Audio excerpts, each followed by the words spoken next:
সামনেই ক্রিসমাস, এই সময় মন চায় ফ্রুট কেক, পাম কেক। তখন আর ক্রিম কেকের দিকে যেন চোখ যায় না। এই মরশুমে বেকারিগুলি ম করছে কেকের গন্ধে। এখন সেখানে শুধুই কেক তৈরির ব্যস্ততা।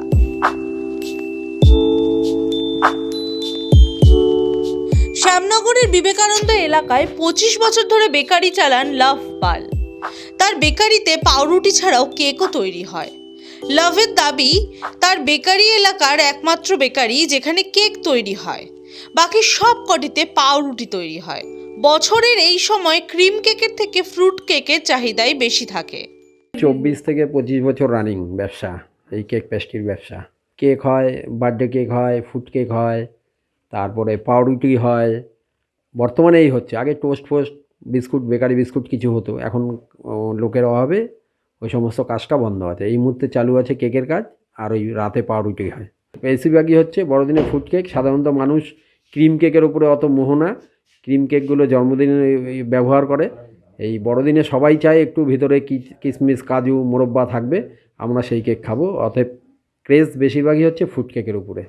তবে লাভের আক্ষেপ, এক সময় ব্যারাকপুরে বেকারির ব্যবসার রমরমা বাজার ছিল। বেশ কয়েকটি বেকারি ছিল এই অঞ্চলে, কিন্তু মানুষের মধ্যে কেক খাওয়ার চল বেড়েছে ঠিকই, কিন্তু বেকারির ব্যবসা এখন আর চলে না। এর কারণ মানুষ বাড়িতেই কেক বানিয়ে ফেলছেন, ফলে বাজার থেকে কেক কেনার প্রবণতাও কমছে। অবস্থা খুবই খারাপ।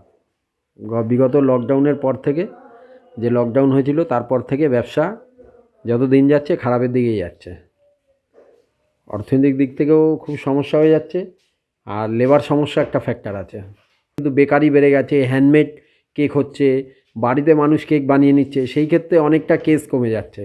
তাও একটা পার্সেন্টেজ থাকে। 12 মাস যে ব্যবসা করি তার থেকে তো নিশ্চয়ই আশা করি বড়দিনে ভালো ব্যবসা হবে, এটা আমরা সবাই আশা করে নেমেছি। জানি না এখন কী হবে। সবথেকে ব্যারাকপুর শিল্পাঞ্চলে সবথেকে যেখানে বেশি বেকারি ছিল সেটা হচ্ছে মেঘনা মোড়ে। মেঘনা মোড়ে সবথেকে বেশি বেকারি ছিল। আপনি যাবেন, বর্তমানে একটা বেকারি জীবিত আছে, আর সবাই বন্ধ করে দিয়েছে। ব্যারাকপুর থেকে প্রতীতি ঘোষের রিপোর্ট, দ্য ওয়াল।